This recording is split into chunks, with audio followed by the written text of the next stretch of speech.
Hey everyone, Rob B here with Rob D, and you are listening to the Property Podcast. It's market update time. Let's get to the scary headline. Property prices are falling. Let's hear more about that.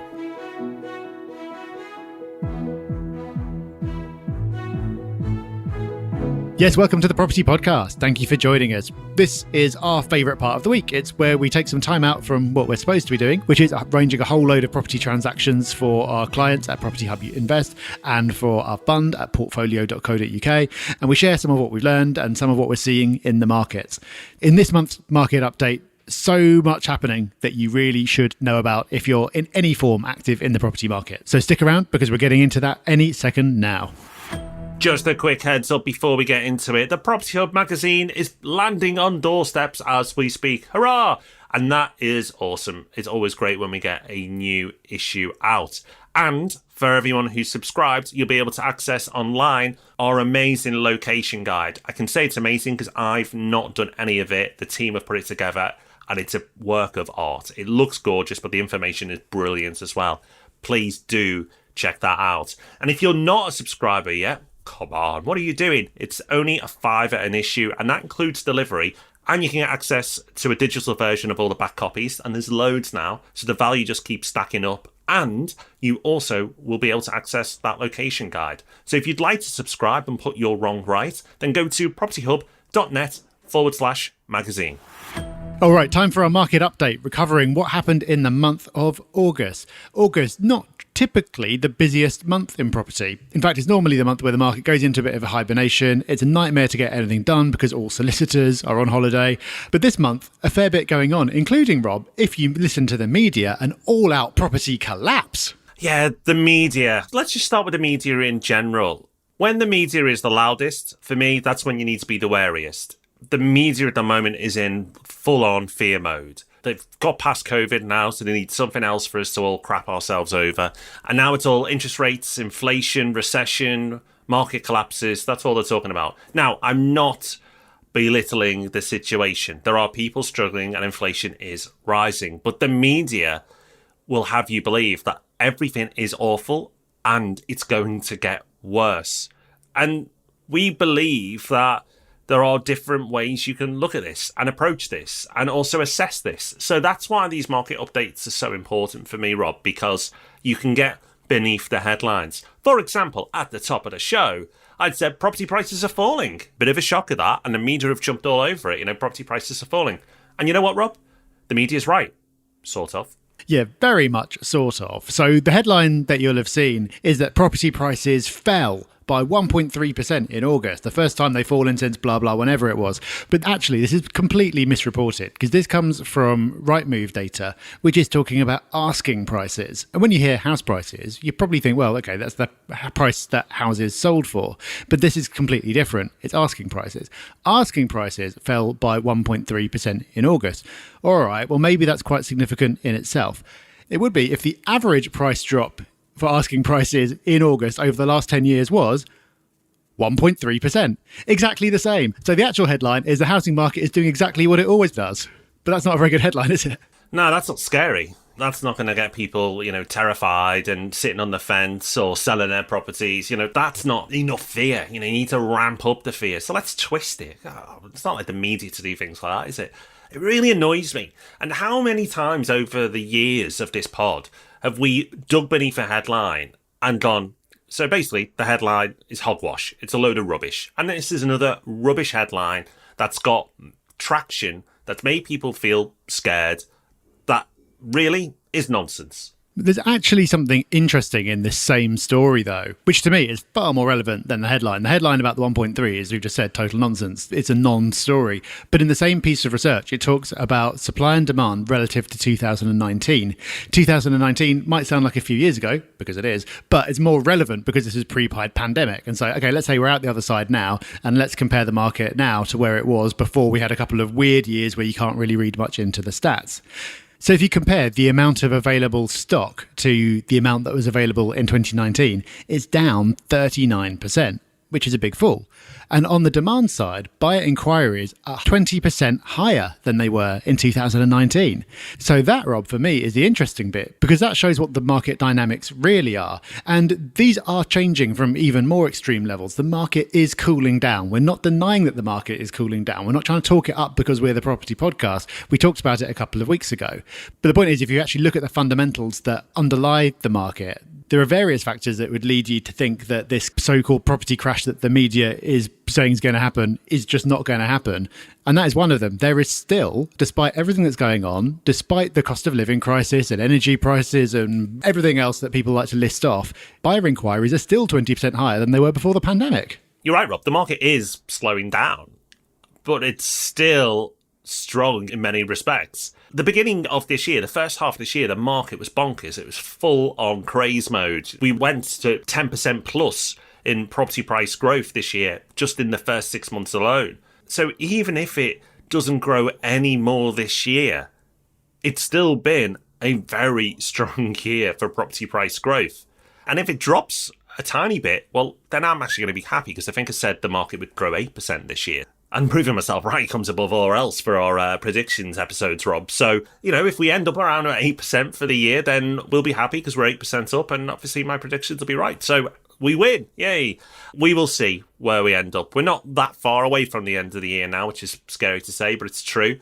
So it's not a long way to go before we can actually get those results. Yeah, we gave our predictions at the start of the year. We'll see how we did. But in last week's newsletter, we actually put a bit of a poll and we asked the Property Hub community, do you think prices will end this year higher or lower than they are now, or about the same? So we're actually going to publish the result of that in tomorrow's newsletter. So if you are not subscribed to that already, go to propertyhub.net/news, because then you'll get tomorrow's newsletter, which will have the results of that poll in there. And that'll be really interesting because hundreds or thousands of people will have voted in that. So we'll see what sentiment is like among investors at large. Indeed, you do not want to miss Mr. D's brand new newsletter. For the first time, he is writing for Property Hub in the newsletter every single week, not as a one-off, every week. So check out propertyhub.net/news to get signed up. And it's free. Come on, it's a no-brainer.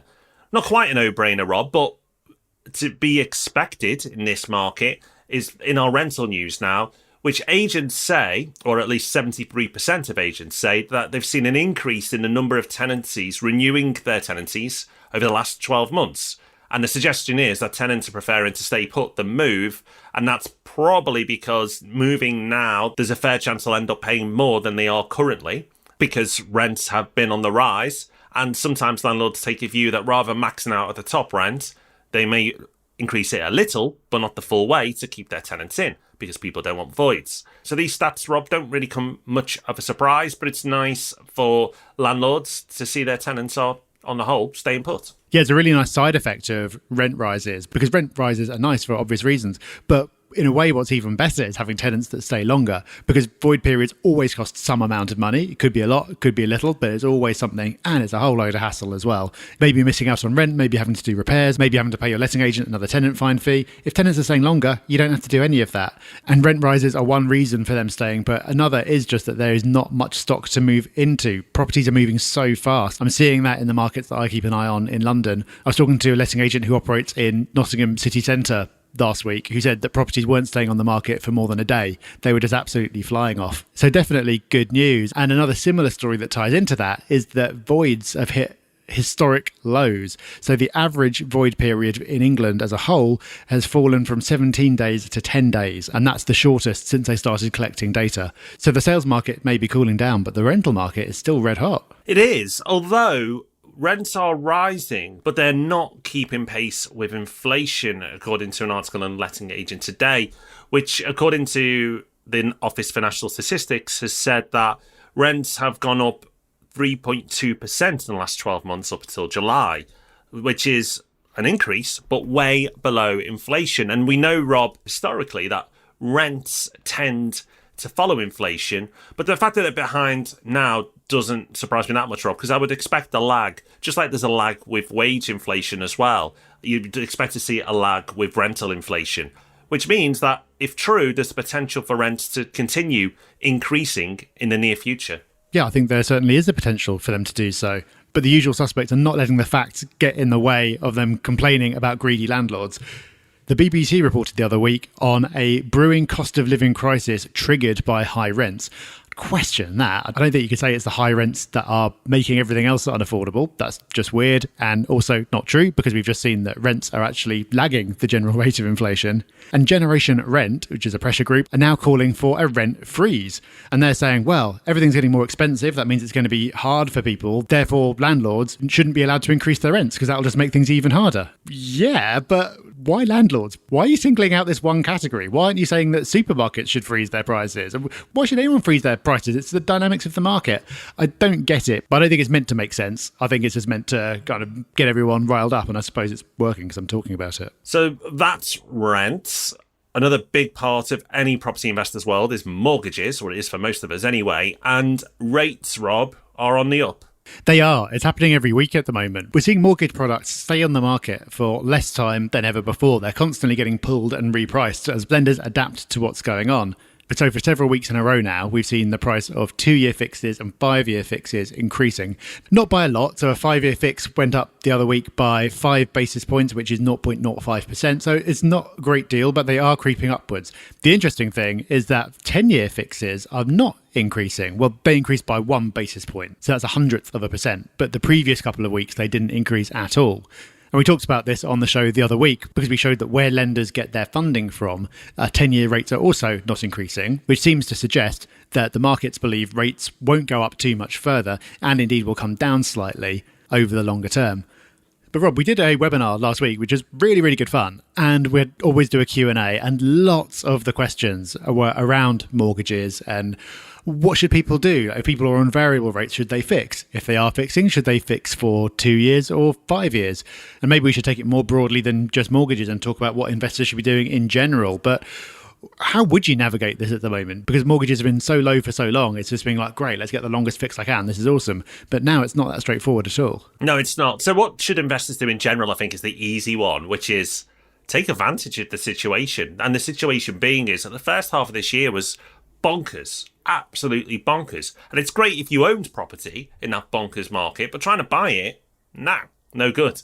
And in the first half of this year, it was just too much. The way the market was acting, I just took a pause. I'm now looking again. I'm really actively looking again because it's going quiet and I feel like I can get myself a decent deal. So going against the trend, not unusual for us on the Property Podcast, but that's how I would be acting right now. I would take advantage of the fact that the market has softened and calmed down, and you have the chance now to do a deal. And we talked about it on the podcast a few weeks ago, the fact that a lot of developers that we're speaking to at Property Hub Invest are now calling us and they want to do deals. We're always picky, but it's at a point now where we're turning down deals that are still good because we just got one that's a bit better. So it's an interesting time in the market to do deals and take advantage of that. Mortgages is, for me, a lot trickier because it's easy to decide whether to be active or not active in the property market. But a lot of investors will have to be renewing their products. I know for myself, it always seems like there's a remortgage being worked on. And also, if you're buying a property, you need to decide what type of mortgage to go for. Now, it's hard to say everyone should do this because everyone's circumstances are different and we all have different goals. So all I can tell you is what I'm looking at doing, and you can decide whether you take a bit of that as a guide or at least understand my thinking to then put your own framework together and make your own decisions. And for me, looking at the market right now, the margins in the mortgage products are really high. So what I mean by that is the rate that they borrow at themselves, the rate they get money, versus the rate they're selling to us, the consumers at, is wider than it has been for a long, long time. The trend up until a few months ago was that the margins were coming down. The trend was downwards. They were getting tighter and tighter and tighter as competition increased. They've, at the moment, probably for two reasons, taken a much bigger margin. One, uncertainty, and two, they can get away with it because of that uncertainty. So they can make more money on the products they offer right now. So because of that, rather than take a 5-year product, I would be looking at 2-year products because I feel in the next 2 years, everything will sort itself out. The markets will calm and margins will start to decrease again. So I think I won't be any worse off in 2 years and I might be able to get a better product then. That said, that's my approach. And if you follow it and it doesn't work out, you can't blame me. But the good news is if it does work out, I'm not going to come and ask you for a share of your profits. Well, just to make life really difficult for everyone, I would fix for 5 years just because I'm so lazy and I hate dealing with mortgages. Just so the thought of having to do it again in 2 years, I'd just fix even if it makes me a bit worse off. But that is definitely not sensible investment advice. You know, like we said, one man's lazy is another man's efficient, Rob. So we talked about that earlier this morning before we jumped on the pod. So, you know, maybe just being efficient. I get it. It is a lot of pain. But financially, I think I'd go with my route. But yeah, for stress, maybe your route is better. Well, you've got to value your time, Rob. You know what my day rate is. Right, let's move on from the general market and talk about holiday lets, because I think something's really interesting is going on with holiday lets, because holiday lets have become so much more popular over the last couple of years. And indeed, the story that we're talking about says that the number of active holiday lets has increased by as much as 33% in some of the UK's most popular destinations. So that 33% figure is from the Lake District just over the last year. That's crazy. It's bonkers, isn't it? That is a crazy number. I don't know if that can quite be right, but it's a big number. But it's not just the Lake District. The Peak District, 25%, Cotswolds, 25%, Cornwall, 24%, Liverpool, 10.8%, weird. But the point is that they're becoming way, way more popular, and there are very good reasons for that. But this means that politicians are starting to get excited about this, because we've talked about this on the show before. There are very real negative effects of holiday lets. It can be a great investment. It can be great if you're going on holiday. But for local communities, it can be a good thing. But if the numbers are increasing that much that fast, it does have negative impacts as well. So we've already seen legislation against holiday lets in Scotland. It's recently been announced in Wales. There's a story in The Guardian about a private member's bill to try and do the same thing in England. I'll be doing a YouTube video about this probably next week with a lot more detail, because my bet is that this is going to get talked about a lot over the rest of this year and into next year, because the negative effects are going to get a lot of media attention and politicians are going to feel like they should be doing something. So it's a subject we don't talk about that much on the podcast, but I think we're going to end up talking about it more. I completely agree, Rob. This is not a story that's going to go away quietly. And because of the amount of people who are operating in this market now, more regulation for me it's a case of when, not if. It's going to happen at some point, because it probably is needed, because the normal buy-to-let market has been operating for so long and it's so mature now. Lots of regulations, not that we always welcome them, have been introduced over time. The world of holiday lets has been kind of a niche, small market for a long time, until, obviously, recently when things have changed. So it's getting attention now, and normally when a market has attention, regulation tends to follow not soon after. We will see. And it's really interesting, actually, Rob, because there's a building society that stopped offering mortgages on second homes. So if you have a place somewhere else in the country, you can no longer get a mortgage from the Leeds Building Society unless you make it available to let as a holiday homes for over 24 weeks a year. But if it's under that, if you only let out a few weeks a year or not at all, with immediate effect, Leeds Building Society will not lend to you. And I wonder if they'll take it a step further in future and do that with all holiday homes. So like we said, this is a market to watch, and you make sure you watch Rob's video on YouTube coming up soon. If you've not already subscribed, make sure you are. And don't miss out, because just because you're subscribed, you might not still see it in your feed. So hit the notification bell as well, and you'll get videos like that. But we're really ramping up on YouTube at the moment, and we're putting out a lot of content. So make sure you take advantage of that as well. Okay, and finally, Rob, maybe you're a bit disillusioned with the existing political parties. Maybe thinking, they're all okay, they seem like really nice, well-meaning people, but they're just a bit too soft on landlords. I wish there was a party that just ramps up the anti-landlord rhetoric a little bit. Well, good news. There is one. There's a new political party called Breakthrough who have really got it in for landlords. So if you look at their policies around housing, they include rent controls. All right, we've seen that from other parties. Higher taxation on property income. We've seen that as well. But also the scrapping of buy-to-let mortgages. No more buy-to-let mortgages at all. Higher taxes on second homes and holiday homes, and a whole lot more. So yeah, have they got your vote? Well, they do have a 10-point plan on housing. I love how all political parties have a X-point plan. They don't have a plan, they have a number point plan. They all do the same crap, don't they? And they all go, let me be clear, before they talk. Sorry, Rob, I'm fed up with them all, but I'm sure a lot of people are feeling that way as well. And you know what? This one probably wouldn't be any worse than the others because, I mean, what party does seems like the private rental sector at the moment?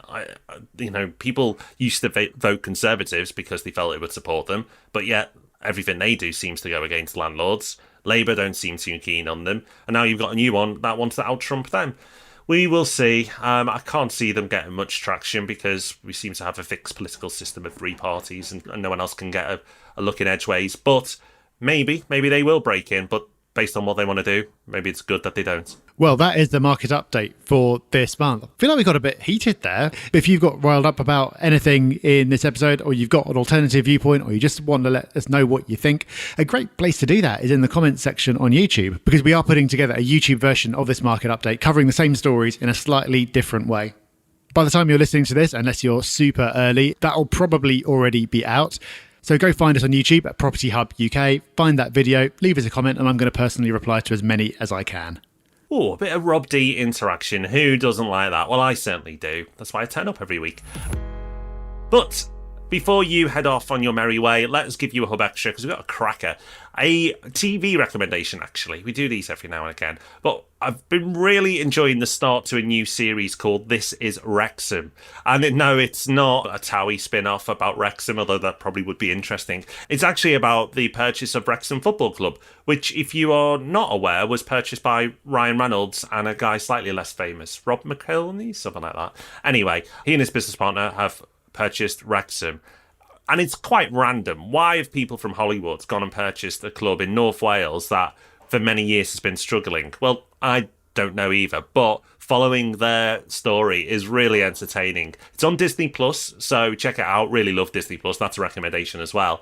And they're putting out an episode every single week, so go and check that one out. It's really entertaining. It's light-hearted and it's interesting as well. So This Is Wrexham. And even if you don't like football, I think you'd find it interesting. That sounds really good. I'll definitely be seeing if I can fit that into my rotation in among all the below deck. I'm sure I'll find a space for it somewhere.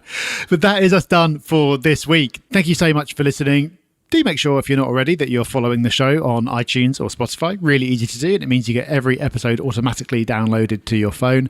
And back at the start, I mentioned briefly our fund, Portfolio. You can find out more about that at portfolio.co.uk. We're going to be back to do it all again next Thursday, so we'll see you then. Bye-bye. Bye-bye.